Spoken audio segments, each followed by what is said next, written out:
नमस्कार दोस्तों, स्वागत है आपका हमारे विशेष कार्यक्रम आध्यात्मिक ज्ञान चर्चा में। दोस्तों, जैसा कि आप जानते ही हैं कि आध्यात्मिक ज्ञान चर्चा की सीरीज में हम आपके सामने प्रकट करते आए हैं 1 से 2 संतों के विचार। लेकिन आज की इस वीडियो के माध्यम से हम आपके सामने 5 से 6 संतों के विचार रखेंगे। आज की ज्ञान चर्चा बहुत बड़े प्रश्न पर आधारित है, एक ऐसा सवाल जो हर एक साधक के दिमाग में जरूर होता है, मगर उन्हें उनके सवाल का उत्तर नहीं मिल पाता। तो चलिए उस प्रश्न पर एक बार नजर डाल लेते हैं। वो प्रश्न कुछ इस प्रकार है: परमात्मा साकार है या निराकार?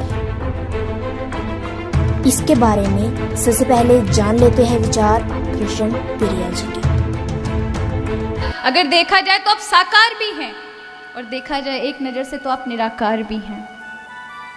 निराकार से ही आप साकार रूप में परिवर्तित हुए हैं।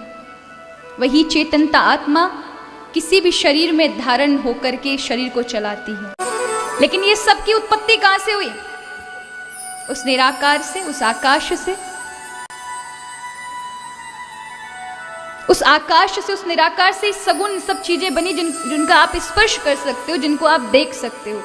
उसी प्रकार परमात्मा भी निराकार होकर के साकार रूप में परिवर्तित हो जाता है। हाँ, तो ये थे कृष्ण प्रिया जी महाराज के विचार, जिन्होंने बताया कि परमात्मा साकार भी हैं और निराकार भी हैं। अब जान लेते हैं अनिरुद्धाचार्य जी महाराज के विचार कि परमात्मा साकार हैं या निराकार।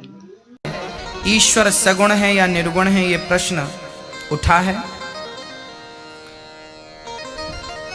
बताइए, भगवान सगुण हैं या निर्गुण है, साकार हैं या निराकार हैं? क्या है भगवान? मैया जी, ओ मैया, क्या है भगवान? साकार हैं कि निराकार? निराकार उसे कहते हैं जिसका कोई आकार ना हो। साकार उसे कहते हैं जिसका कोई आकार हो। साकार और निराकार भगवान कैसे हैं? कुछ पता है आपको इस बारे में? तो आइए समझते हैं। भगवान साकार भी हैं और निराकार भी हैं। कैसे? जैसे पानी का कोई आकार नहीं होता, पर वही पानी गिलास में भर के यदि फ्रिज में रख दिया जाए तो वो पानी क्या बन जाता है? बर्फ बन जाता है। अभी पानी था जिसका कोई आकार नहीं था, अब वही पानी क्या बन गया? बर्फ। बर्फ का आकार है या नहीं? बर्फ का आकार होता। पानी निराकार था, पर फ्रिज मिली, फ्रिज की संगत करी तो वही निराकार साकार बन गया, बर्फ बन गया। ऐसे ही ईश्वर परमात्मा परब्रह्म वो निराकार है, पर जब भक्तों के प्रेम की फ्रिज में, भक्ति की फ्रिज में प्रवेश करता है तो वही निराकार निर्गुण सगुण साकार बनकर के कभी राम कभी कृष्ण बनकर भक्तों के लिए प्रकट हो जाता है। वो निराकार तो है, पर भक्तों के लिए वही निराकार कभी राम बनकर आता है, कभी कृष्ण बनकर आता है, कभी वामन बनकर आता है, कभी नरसिंह बनकर आता है। वही तो है, कौन दूसरा? तो भगवान निराकार भी हैं और साकार भी हैं। हाँ, तो ये थे अनिरुद्धाचार्य जी महाराज के विचार, जिन्होंने बताया कि परमात्मा साकार भी है और निराकार भी है। चलिए अब जान लेते हैं प्रदीप ओशो जी महाराज के विचार। ओशो प्रदीप जी, हमारे दर्शकों को बताइए कि क्या हमारे देश में ईश्वर एक है या अनेक है? अगर एक है तो वो साकार है या फिर निराकार? आपका ये कहना कि पहले परमात्मा साकार है कि निराकार, मैं कहता हूँ अपनी ही ले लेते हैं, क्योंकि अंड में ब्रह्मांड है। मैं आपसे पूछूंगा, आप अपनी आंखें हैं कि पैर हैं कि हाथ हैं? आप क्या हैं? आप सभी हैं। आप साकार में सभी एक ही हैं। आप अनुपमा जी एक ही अनुपमा जी हैं। जहाँ तक निराकार का सवाल है, वहाँ तक आपकी आत्मा है वो निराकार है। तो परमात्मा भी ये साकार रूप में जो भी आपको नजर आ रहा है ये सब परमात्मा है, साकार परमात्मा ऐसा कह सकते हैं। और फिर भीतर जो आपके भीतर बैठा हुआ है वो निराकार परमात्मा बैठा हुआ है। साकार भी परमात्मा है और निराकार भी परमात्मा है, दोनों परमात्मा है। आपका ये कहना कि साकार है कि निराकार, मैं कहता हूं दोनों, साकार भी और निराकार भी। हाँ, तो आपने अभी देखे ओशो प्रदीप जी महाराज के विचार, जिन्होंने बताया कि परमात्मा साकार भी है और निराकार भी है। अब जान लेते हैं करुण जी महाराज के विचार कि परमात्मा साकार है या निराकार। इन दो रास्तों में से कोई एक रास्ता चुन लो, ज्ञान का या भक्ति का। ज्ञान का रास्ता है अहम ब्रह्मास्मि, आत्मा ही परमात्मा है, ये ज्ञान का पंथ है। और परमात्मा मेरा है, ये भक्ति का पंथ है। ज्ञान के पंथ में परमात्मा निराकार है, भक्ति के पंथ में परमात्मा साकार है। ज्ञान के पंथ से भी माया के उस पार पहुंच जाओगे, भक्ति के पंथ से भी माया के उस पार पहुंच जाएंगे। जो धर्म भगवान को साकार नहीं मानते, केवल निराकार मानते हैं, जो भी धर्म संप्रदाय इस दुनिया में है उनको भी मैं प्रणाम करता हूं। उनका धर्म सच्चा धर्म है, गलत नहीं है, क्योंकि परमात्मा निराकार भी है। गीता भी कहती है निराकार साकार दोनों, भागवत भी कहती है कि परमात्मा निराकार साकार दोनों हैं, रामायण भी यही कहती है कि परमात्मा निराकार साकार दोनों हैं। हमारे हिंदू धर्म के सब ग्रंथों में निराकार साकार दोनों चर्चाएं आई है। हाँ, तो अभी आपने देखे करुण जी महाराज के विचार, जिन्होंने बताया कि परमात्मा साकार भी हैं और निराकार भी हैं। अब जान लेते हैं लाल गोविंद दास जी महाराज के विचार। इनका क्या कहना है कि परमात्मा साकार है या निराकार। संसार में बड़ा झगड़ा होता है कि भगवान निराकार है, कुछ लोग कहते हैं साकार है, झगड़ा करने की जरूरत नहीं, वो निराकार भी है और वो साकार भी है। इसलिए कोई ये नहीं कह सकता कि भगवान निराकार ही है, और कोई ये भी नहीं कह सकता कि भगवान साकार ही है। ये दोनों गलत है, भगवान निराकार भी है और वह साकार भी है। इसे कहते हैं शुद्ध और पूर्ण ज्ञान। हाँ, तो यह थे लाल गोविंद दास जी महाराज के विचार, जिन्होंने बताया कि परमात्मा साकार भी हैं और निराकार भी हैं। कोई यह नहीं कह सकता कि परमात्मा साकार है और ना कोई यह कह सकता कि परमात्मा निराकार है। यदि कोई ऐसा कहता है तो दोनों गलत हैं। चलिए अब अंत में जान लेते हैं संत रामपाल जी महाराज के विचार कि इनका क्या कहना है कि परमात्मा साकार है या निराकार। आज सत्संग के अंदर आप सुबह सुन रहे थे कि परमात्मा को कोई तो निराकार बताता है और कोई उसको साकार बताते हैं। और साकार रूप में वो क्या बताते हैं कि जो भी दृष्टि गोचर है, ब्रह्मांड, चांद, सूरज, सितारे, ग्रह, ये ही साकार रूप है परमात्मा का।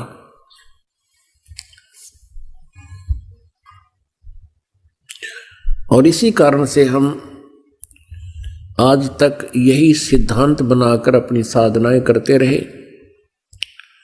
हम साकार मूर्ति रखते थे, भगवान विष्णु जी की पूजा करते थे। फिर भी कोई पूछता था क्या आपको कुछ दिखाई देता है, क्या आप साधना करते हो, आपने भगवान देखा है, कैसा है परमात्मा? तो हम कहते थे वो तो निराकार है, दिखाई थोड़ा ही देता है। परमात्मा का केवल प्रकाश देखा जा सकता है। जैसा हमने सुनाया ये लोक वेद था। अपने आत्माओं सामने विष्णु जी को हम भगवान भी मानते थे और फिर हम भगवान को निराकार भी कहते थे। तो हमारा बालकों वाला ज्ञान था और यही सतीथि प्रत्येक धर्म के व्यक्तियों की है।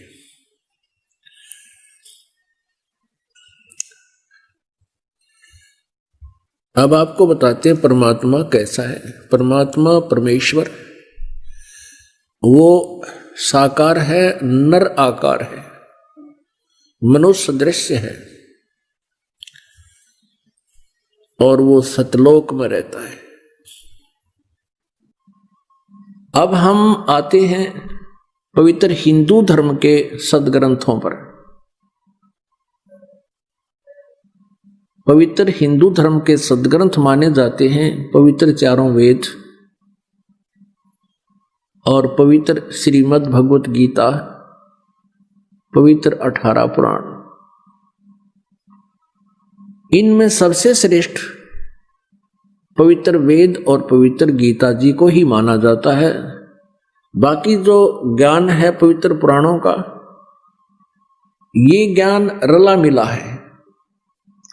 कहीं पर तो ब्रह्म ने बोला है और कहीं पर किसी ऋषि का अपना अनुभव पुराणों में लिखा हुआ है, उसका अपना भी विधान है। तो ऐसे जो पवित्र वेदों का ज्ञान है वो पूर्ण परमात्मा ने इस ब्रह्म को दिया था, इसके अंतःकरण में फीड कर दिया। वो प्योर, वो कति प्योर है, बिल्कुल स्पष्ट ज्ञान है। श्रीमद् भगवत गीता जी के अंदर गीता ज्ञान रहता है तो वही, लेकिन इसने इसमें अपना कुछ मत अड़ा दिया है, लेकिन वेदों वाला ज्ञान भी उसमें समावेश किया है। तो हमने अपने पवित्र वेदों में देखना है कि परमात्मा कैसा है। और आज तक जितने भी ऋषि महर्षि हुए हैं, सभी वो यही कहते हैं कि हम वेदों के जानकार हैं, हमने वेदों को पढ़ा है और वेदों में परमात्मा निराकार लिखा है, जबकि वेदों में परमात्मा साकार लिखा है, मनुष्य सदृश लिखा है, नर आकार लिखा है, मनुष्य के तुल्य लिखा है, और उसको सहशरीर बताया है। अब वेद क्या बताते हैं उस प्रभु के बारे में, आपको दिखाते हैं। ऋग्वेद, वो परमात्मा कौन है, वो कैसी लीला करता है, देखिएगा। ऋग्वेद प्रकाशक है सार्वदेशिक आर्य प्रतिनिधि सभा, महर्षि दानंद भवन, रामलीला मैदान, नई दिल्ली से। और यहां देखिएगा मुद्रक है Prince of set printers, 1510 Pataudi house, Daryaganj, नई दिल्ली से। इसमें आपको दिखाते हैं ऋग्वेद मंडल नंबर 9 और सूक्त नंबर 86, 86, इसका मंत्र 26 में है। यज्ञ करने वाले यजमानों के लिए परमात्मा, इसका अर्थ है यज्ञ माने धार्मिक अनुष्ठान करने वाले यजमानों माने भक्तों के लिए परमात्मा, यानी जो धार्मिक अनुष्ठान करते हैं उनके लिए परमात्मा सब रास्तों को सुगम करता हुआ, उनके विघ्नों को यानी उनके संकटों को नष्ट कर देता है, मर्दन करता है, और उनको पवित्र करता हुआ अपने रूप को सरल करता हुआ, भगवान साकार हुआ, अपने रूप को सरल करता हुआ, वह कांतिमान परमात्मा। अभी इन्होंने ये लिख दिया, कबीर का अर्थ सर्वज्ञ कर दिया है। ये देखो, ये ऊपर है कबीर अतो, हम इसको कबीर बोलते हैं, कबीर कबीर। इन्होंने इसको यहां ऐसा लिख दिया, अपसर्ग लगा दिए। अब भी हम इसको कबीर बोल रहे हैं या कवि ही कहें, जैसे पुनर्जन्म पुनः कहो, पुनर्कहो, पुनर्जन्म कहो, कबीर। इन्होंने इसका अर्थ सर्वज्ञ कर दिया। ये लिखना था वो कबीर देव, कबीर परमेश्वर। जैसे यजुर्वेद के विषय में आपको दिखाते हैं, जैसे यजुर्वेद है, यजुर्वेद, और उसके यजु लिख के अपसर्ग लगा दें, और कहीं उसकी महिमा का वर्णन हो किसी मंत्र में, और वहां यजु का अर्थ यजुर्वेद करना चाहिए, वो सही है। उसका अर्थ कर दे यजु का, कि यजु माने पूज्य, पूजनीय, पूज्य, पूजा की रसाएं का समूह। तो हमने उस यजुर्वेद को कैसे ढूंढेंगे फिर? अब देखना इसका प्रमाण इन वेदों के ठेकेदारों की ही रचना में दिखाते हैं। ये यजुर्वेद है, और इसके महर्षि दानंद सरस्वती इसके अनुवादक हैं। अभी दिखाते हैं। प्रकाशक हैं सार्वदेशिक आर्य प्रतिनिधि सभा, 2/5, महर्षि दानंद भवन, रामलीला मैदान, नई दिल्ली से ये प्रकाशित है। और महर्षि दयानंद आर्य समाज प्रवर्तक का अनुवादित है, इसके द्वारा अनुवादित है। ये यहां से छपा है, Prince offset printers 1510 Pataudi house Daryaganj नई दिल्ली से। इसके 36वें अध्याय का प्रथम मंत्र ये है यजुर्वेद भाषा भाष्य, ये है 6300 यानी 36वां अध्याय है ये, और इसका ये प्रथम मंत्र है। इसमें क्या लिखा है, रेचम वाचम परपदे मनो यजु परपदे, ये यजु शब्द है, इसका 2 अपसर्ग लगा रखे और इसको ऐसे लिख दें, ये देखो ऐसे। अब इसको चलो यहां दिखाते हैं, इसका अनुवाद जो किया है इन्होंने, ये यजु का इन्होंने यहां अनुवाद किया है। अनुवाद में इन्होंने बिल्कुल सही लिखा है, यजु का अर्थ लिख दिया यजुर्वेद, ये बिल्कुल सही कर दिया। अगर यहाँ यजुर्वेद ना लिख के और ये लिख दें कि यजु यानी पूजा की ऋचाएं, क्योंकि यजु शब्द जो है ये पूजा से संबंधित है, तो उसका किसी भी शब्द का कोई अर्थ तो होता ही है। तो यहां अगर यजुर्वेद ना लिखते तो इस यजुर्वेद को कैसे पहचानेंगे, किसकी महिमा है। इन्होंने ठीक ऐसा वहां करना चाहिए था जहां नहीं किया। अब हम फिर आते हैं उस ऋग्वेद पर, जहां पर इन्होंने कबीर का अर्थ कवि कर दिया, सर्वज्ञ कर दिया। प्रथम तो कोई भी कवि सर्वज्ञ नहीं हो सकता, कवि का अर्थ काव्यकार तो लिख सकते थे तो कोई दिक्कत ना थी, लेकिन हम फिर भी पहचान लेते सच्चाई को। इन्होंने कविकार सर्वज्ञ करके ये बिल्कुल गलती कर दी, कोई भी कवि सर्वज्ञ नहीं होता। यहाँ अर्थ लिखना था वो कबीर देव है, वो परमात्मा जिसके विषय में ये गुणगान किए जा रहे हैं, वेद जिसकी महिमा बता रहे हैं, वो कबीर देव, कबीर साहब, कबीर प्रभु है। देव कहो, भगवान कहो, परमेश्वर कहो। अब देखिएगा ये वही ऋग्वेद, हमने यजुर्वेद रख दिया है और ऋग्वेद फिर उठा लिया, वही जो पहले आपको दिखाया था। ये कहाँ से प्रकाशित है, ये वहीं से प्रकाशित है, सर्वदेशी कार्य प्रतिनिधि सभा, महर्षि दयानंद भवन, रामलीला मैदान नई दिल्ली से। अब इसके हम ऋग्वेद मंडल नंबर 9 सूक्त 86 का मंत्र 26 फिर पढ़ेंगे। 26 इसमें ये कबीर शब्द है, इसका इन्होंने यहां गड़बड़ कर दी। यज्ञ करने वाले यजमानों के लिए यानी भक्तों के लिए, जो धार्मिक अनुष्ठान करते हैं उन भक्तों के लिए यज्ञ माने धार्मिक अनुष्ठान। परमात्मा सब रास्तों को सुगम करता हुआ उनके विघ्नों को मर्दन करता है, उनके विघ्न उनके संकटों का नाश करता है और उनको पवित्र करता है, यानी सब बुराइयों से हटा देता है और अपने रूप को सरल करता है। तेज पुंज अन्य दे धर के, हल्के तेज पुंज का शरीर बनाकर परमात्मा वो कांति में, यहां लिखना था वो कबीर देव, ये कबीर देव लिखना था, कबीर देव, कबीर साहब, कबीर भगवान, विद्युत के समान क्रीड़ा करता हुआ और वर्णीय पुरुष को यानी अच्छी आत्मा को प्राप्त होता है, वहां से चलकर आता है। यहां देखना अब 27 मंत्र में ऋग्वेद मंडल नंबर 9 सूक्त 86 का मंत्र 27 पढ़ रहे हैं हम, 26 पढ़ लिया हमने ये इसका। अब इसमें क्या लिखा है कि जो परमात्मा प्रकाश पुंज परमात्मा को बुद्धि वृत्तियां विषय करती हैं, जो परमात्मा ध्रुवलोक के तीसरे पृष्ठ पर विराजमान है या वहां पर रहता है, यो ध्रुवलोक के तीसरे स्थान पर, तीसरे पृष्ठ पर, तीसरे भाग पर ऊपर रहता है, यानी एक देशीय भगवान सिद्ध हो गया कि कहीं एक स्थान पर रहता है। और वहां से फिर देखना अब ऋग्वेद मंडल नंबर 9 सूक्त 82 का ये देखिएगा, ऋग्वेद मंडल नंबर 9 सूक्त 82 और मंत्र नंबर 1 82 का ये मंत्र नंबर 1 है। सर्व उत्पादक प्रभु, सबकी सृष्टि रचने वाला प्रभु यानी परमात्मा प्रकाश रूप है, सद्गुणों की वृष्टि करने वाला है, पापों को हरण करने वाला है, वह है राजेव, राजा के समान। ये देखना 269 पर हम पढ़ रहे हैं 269 पर। अब 270 पर हम आ गए, तो देखो ना, तो और पृष्ठ दिखा दिया होगा।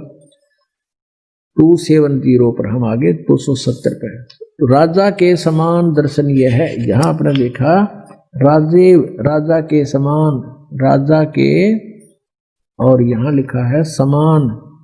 दर्शनीय माने देखने जोगा है, दिखाई देता भगवान मनुष्य जैसा है, नर आकार है, और वह पृथ्वी आदि लोक लोकांतरों के चारों ओर शब्दमान हो रहा है। वह वर्णीय पुरुष को, यानी अच्छी आत्मा को, श्रेष्ठ आत्मा को, जो दृढ़ भक्त है, उसको पवित्र करता हुआ प्राप्त होता है। यानी परमात्मा कैसे और जिस प्रकार विद्युत स्नेह वाले स्थानों को आधार बनाकर प्राप्त होता है, इसी प्रकार परमात्मा, उक्त गुण वाला परमात्मा भी ऐसे ही करता है। अब यहां उद्देश्य क्या होता है उस भगवान का? अब ऋग्वेद मंडल नंबर 9 सूक्त 82 के मंत्र नंबर 2 में बताया है कि हे परमात्मा, उपदेश करने की इच्छा से, यानी तत्व ज्ञान बताने की इच्छा से आप महापुरुषों को प्राप्त होते हो, अच्छी आत्माओं को मिलते हो, महान आत्माओं को, और आप अत्यंत गतिशील पदार्थ के समान, यानी बहुत तेजो गति में चलने वाले की तरह हमारे आध्यात्मिक यज्ञ को प्राप्त होते हो।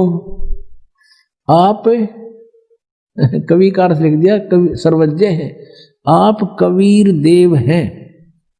परमात्मा ने 600 वर्ष पहले कहा था, वेद मेरा भेद है, मैं ना वेदन के माही, और जौन वेद से मैं मिलूं। वो वेद जानते नहीं, वेद मेरी महिमा गा रहे हैं, पर इन में वर्णित विधि से मेरी प्राप्ति नहीं हो सकती।